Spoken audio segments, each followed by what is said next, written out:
बोलो श्री हरि भगवान की जय। आज हम शिव पुराण का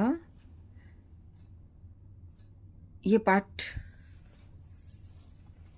अध्ययन करेंगे, जिसका नाम है साध्य साधन आदि का विचार तथा श्रवण, कीर्तन और मनन, इन 3 साधनों की श्रेष्ठता का प्रतिपादन। व्यास जी कहते हैं, सूत जी का यह वचन सुनकर वे सब महर्षि बोले, अब आप हमें वेदांत सार सर्वस्वरूप अद्भुत शिव पुराण की कथा सुनाइए।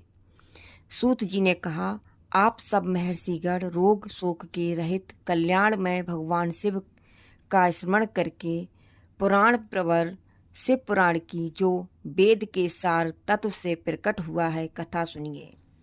शिव पुराण में भक्ति, ज्ञान और वैराग्य, इन तीनों का प्रीतिपूर्वक गान किया गया है और वेदांत वेद सदस्तु का विशेष रूप से वर्णन है। इस वर्तमान कल्प में जब सृष्टि कर्म आरंभ हुआ था, उन दिनों 6 कुलों के महर्षि परस्पर वाद विवाद करते हुए कहने लगे, अमुक वस्तु सबसे उत्कृष्ट है और अमुक नहीं है। उनके इस विवाद ने अत्यंत महान रूप धारण कर लिया। तब वे सबके सब अपनी शंका के समाधान के लिए सृष्टिकर्ता अविनाशी ब्रह्मा जी के पास गए और हाथ जोड़कर विनय भरी वाणी में बोले, प्रभु, आप संपूर्ण जगत को धारण पोषण करने वाले तथा समस्त कारणों के भी कारण हैं। हम यह जानना चाहते हैं कि संपूर्ण तत्वों से परे परात्पर पुराण पुरुष कौन है। ब्रह्मा जी ने कहा, जहाँ से मन सहित बाड़ी उन्हें न पाकर लौट आती है तथा जिनमें ब्रह्मा विष्णु रुद्र और इंद्र आदि से युक्त यह संपूर्ण जगत समस्त भूतों एवं इंद्रियों के साथ पहले प्रकट हुआ है, वे ही ये देव महादेव सर्वज्ञ एवं संपूर्ण जगत के स्वामी हैं। ये ही सबसे उत्कृष्ट है। भक्ति से ही इनका साक्षात्कार होता है, दूसरे किसी उपाय से कहीं इनका दर्शन नहीं होता। रुद्र, हरिहर तथा अन्य देवेश्वर सदा उत्तम भक्तिभाव से उनका दर्शन करना चाहते हैं। भगवान शिव में भक्ति होने से मनुष्य संसार बंधन से मुक्त हो जाता है। देवता के कृपा प्रसाद से उनमें भक्ति होती है।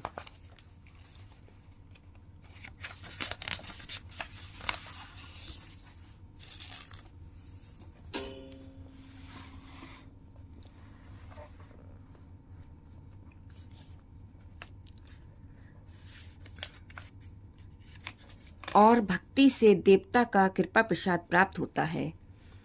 ठीक उसी तरह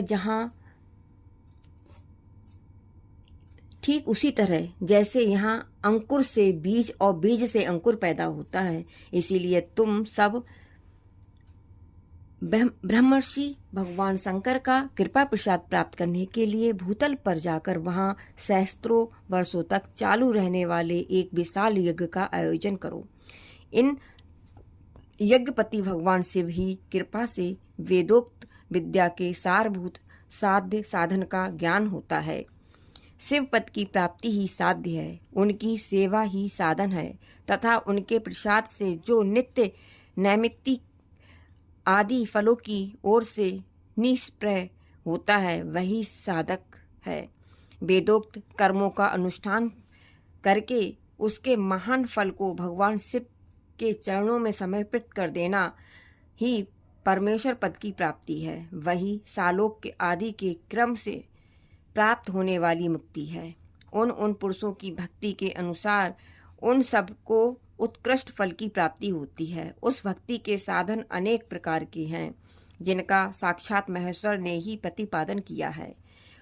उनमें से सारभूत साधन को संक्षिप्त करके मैं बता रहा हूँ। कान से भगवान के नाम गुण और लीलाओं का श्रवण, वाणी द्वारा उनका कीर्तन तथा मन द्वारा उनका मनन, इन तीनों को महान साधन कहा गया है।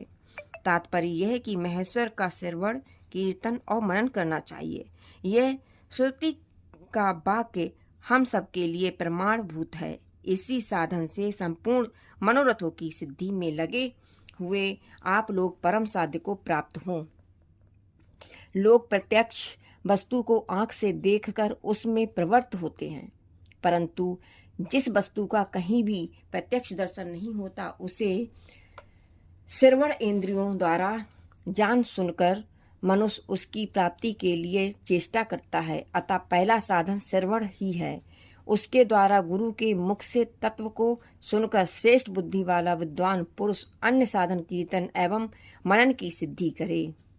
क्रमशः मनन पर्यंत इस साधन की अच्छी तरह साधना कर लेने पर उसके द्वारा सालोक्य आदि के क्रम से धीरे धीरे भगवान शिव का संयोग प्राप्त होता है। पहले सारे अंगों के रोग नष्ट हो जाते हैं, फिर सब प्रकार का लौकिक आनंद भी विलीन हो जाता है। भगवान शंकर की पूजा, उनके नामों के जप तथा उनके गुण रूप विलास और नामों का युक्तिपरायण चित्त के द्वारा जो निरंतर परिशोधन या चिंतन होता है उसी को मनन कहा गया है। वह महेश्वर की कृपा दृष्टि से उपलब्ध होता है। उसे समस्त श्रेष्ठ साधनों में प्रधान या प्रमुख कहा गया है। सूत जी कहते हैं, मुनीश्वरों, इस साधन का महात्म्य बताने के प्रसंग में मैं आप लोगों के लिए एक प्राचीन वृतांत का वर्णन करूंगा। उसे ध्यान देकर आप सुने। पहले की बात है, पराशर मुनि के पुत्र मेरे गुरु व्यास देव जी सरस्वती नदी के सुंदर तट पर तपस्या कर रहे थे। एक दिन सूर्यतुल्य तेजस्वी विमान से यात्रा करते हुए भगवान सनत कुमार अकस्मात वहां जा पहुंचे। उन्होंने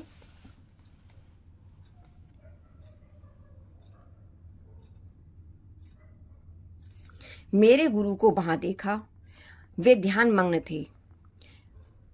उससे जानने पर उन्होंने ब्रह्मपुत्र सनत कुमार जी को अपने सामने उपस्थित देखा। देखकर वे बड़े वेग से उठे और उनके चरणों में प्रणाम करके मुनि ने उन्हें अर्घ्य दिया और देवताओं के बैठने योग्य आसन भी अर्पित किया।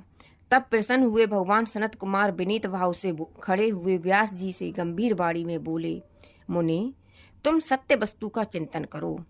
वह सत्य पदार्थ भगवान शिव ही हैं, जो तुम्हारे साक्षात्कार के विषय होंगे। भगवान शंकर का श्रवण कीर्तन मनन ये 3 महत्व साधन कहे गए हैं। ये तीनों ही वेद सम्मत हैं। पूर्व काल में मैं दूसरे साधनों के संभ्रम में पड़कर घूमता घामता मंदराचल पर जा पहुंचा और वहां तपस्या करने लगा। तदंतर महेश्वर शिव की आज्ञा से भगवान नंदीकेश्वर वहां आए। उनकी मुझ पर बड़ी दया थी। वे सबके साक्षी तथा शिव गणों के स्वामी भगवान नंदीकेश्वर मुझे स्नेह पूर्वक मुक्ति का उत्तम साधन बताते हुए बोले, भगवान शंकर का श्रवण कीर्तन और मनन ये तीनों साधन वेद सम्मत हैं और मुक्ति के साक्षात कारण हैं। यह बात स्वयं भगवान शिव ने मुझसे कही।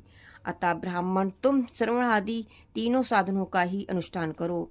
व्यास जी से बारंबार ऐसा कहकर अनुगामियों सहित ब्रह्मपुत्र सनत कुमार परम सुंदर ब्रह्म धाम को चले गए। इस प्रकार पूर्व काल के इस उत्तम वृतांत का मैंने संक्षेप में वर्णन किया।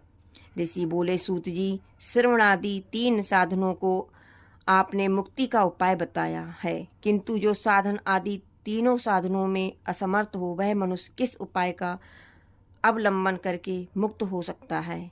किस साधन भूत कर्म के द्वारा बिना यत्न के ही मोक्ष मिल सकता है? बोल श्री हरि भगवान की जय। अब हम इससे आगे का नेक्स्ट वीडियो में पढ़ेंगे। तब तक के लिए श्री हरि भगवान की